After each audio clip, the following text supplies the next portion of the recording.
Begin this half hour talking about the school report is out for New Mexico. The good news is that a majority of schools improved their performance over the last year. The bad news is that there is still a lot of schools that are failing. The state education department's annual report card shows 332 schools in New Mexico got an A or B. Nearly the same amount, 323, got D's or F's. The report does show a big increase in the number of elementary and middle schools with an A or B grade and no high schools receiving an F. This is the third year this grading program is done, which Governor Susana Martinez pushed for when she took office. The grades depend heavily on the growth of student performance and standards-based tests. Now, if you would like to see how your child's school fared, we do have a list and the report on our website. Just go to KRQE.com and click on links.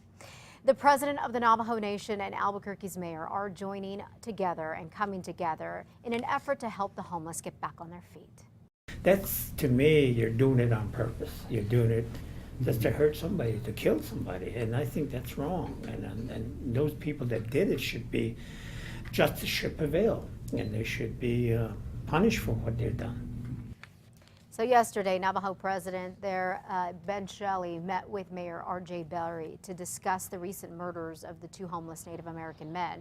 President Shelley says there are shelters and prevention programs available for homeless Native Americans, but he would like to see them get more funding. He also supports Senator Bill O'Neill's proposed legislation that would make it a hate crime to attack the homeless. Mayor Berry says he will meet with Navajo officials again next week, along with law enforcement. Everybody has a sense of urgency, also building upon the great work that's already been done. I think we're going to make a lot of progress.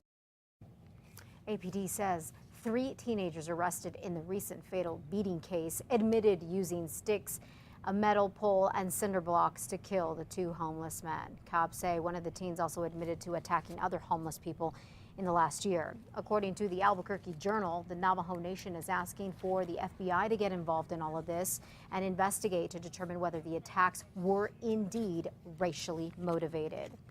Meanwhile, City Councilor Clarissa Pena has planned a public memorial service for Allison Gorman and Key Thompson, the 2 homeless men, at a vacant lot where they were killed. Now, this service is scheduled for tomorrow at 10 a.m. on 60th Street near Central. They'll also be collecting food donations for the Rio Grande Food Project as well as for the Albuquerque Indian Center. Investigators in Roswell are on the hunt for a firebug who has set fires to at least 20 cars, an RV, 2 homes all across town. Now residents apparently are helping out as well. Crime Stoppers says these arson cases are getting more attention than their recent homicides. Chavez County Crime Stoppers is now pitching in. This week they released a radio ad. They say some people are so desperate to find this firebug, they are willing to pay someone with information who comes forward. That is on top of the rewards that Crime Stoppers is already offering. We've been telling you about these fires since they've been happening in November. Somebody knows, maybe somebody talked to somebody, a friend or whatever, they should step up to the plate and get it taken care of. Fire investigators say there are a lot of similarities in each case, including the color of cars being torched and the time that these fires are taking place. We'll keep you posted. More than 30,000 people in Santa Fe have been getting official-looking letters signed by the city, but it's a sales pitch complete with the city seal. Despite the fact that the letter comes from a private company, the city says the letter is legit. If you have an older home, then there's a good chance that your yard lines are also older. So in my opinion, there's a lot of value in having the insurance. So why is the city endorsing a private business? You'll want to stick around to watch Matt Grubb's special assignment report. It airs tonight at 9 o'clock on 2 Casa. You can also check it out right now if you want to on our website. Go to KRQE.com. The cleanup continues in the town of Algodones here in New Mexico. Residents are still dealing with the aftermath of the major flooding that happened on Wednesday. The area was hit with about an inch of rain in about 40 minutes. The water flowed into the irrigation ditches and canals and caused them to overflow. One canal was completely washed out. About 20 properties and more than a dozen homes were flooded. Yesterday, Sandoval County fire crews helped homeowners put out or dump out the water.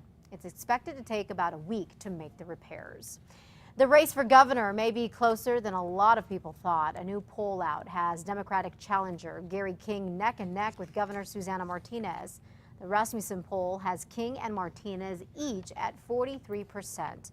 While candidates have conducted their own polls, this is the first independent poll since the primary.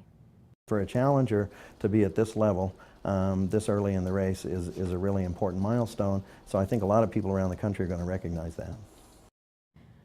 A Republican Party of New Mexico memo calls the Rasmussen poll wildly inaccurate, saying it included too many younger voters and too few older voters.